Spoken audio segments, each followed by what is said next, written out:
How you doing, movie fans? Welcome to The Potato, where we're just a whirlwind of movie news and reviews from a couch potato. And if it's your first time here, I would really appreciate your support. Please subscribe. So, we've all seen a lot of bad movies over the years, but some movies are so bad that they're just hilarious. Movies like Troll 2 and The Room fall into this category. But then you have another category of bad. Movies where you can't find anything unintentionally funny. Movies like The Mummy reboot or almost anything post-300 starring Gerard Butler. Well, that being said, we all do occasionally roll the dice with a film that we haven't heard of. And maybe you do stumble upon a hidden gem that went under your radar. But you might have also stumbled upon a complete waste of time and wish you could get 2 hours of your life back. Wish? Did somebody say wish? Oh, hey, Zombie. I was just saying that I wish there was a way I could know for sure if a movie I was going to watch was going to be complete garbage before I watch it. Oh, okay. Then repeat after me. In Jambi. Do I have to? Fine. Mecca lecca hi, mecca hiney ho. Mecca lecca hi, mecca hiney ho. Your wish is granted. Long live Jambi.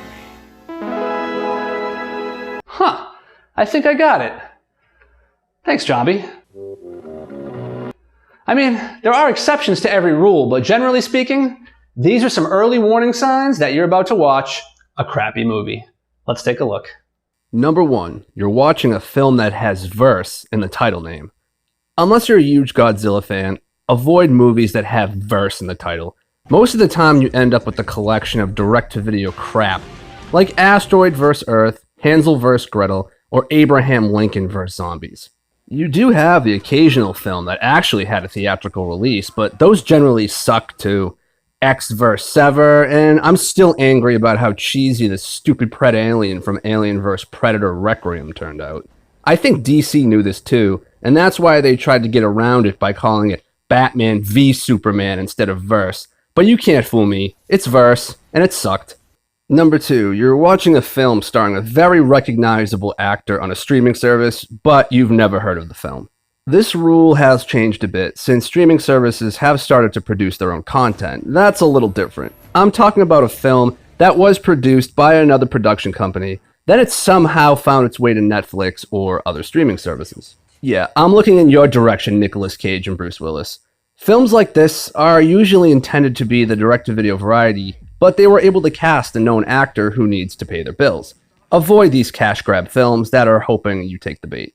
And number 3, you didn't know the movie was already released into theaters until you see that it's now available to rent.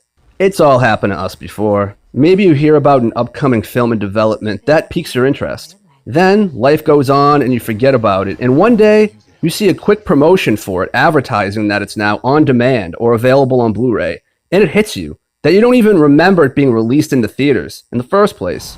Well, there's usually a reason for that. With millions of dollars at stake, movie studios spend tons of money on focus groups to make sure the final cut of a film appeals to moviegoers.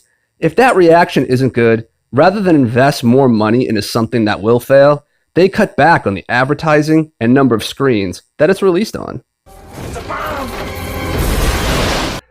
So next time you're thinking about rolling the dice with a movie you haven't seen and are feeling a little hesitant about it, ask yourself, does it fall into any of these categories? Time is precious. Don't waste it. Well, everybody, thank you for watching. I appreciate it. And I will see you next week. Thanks.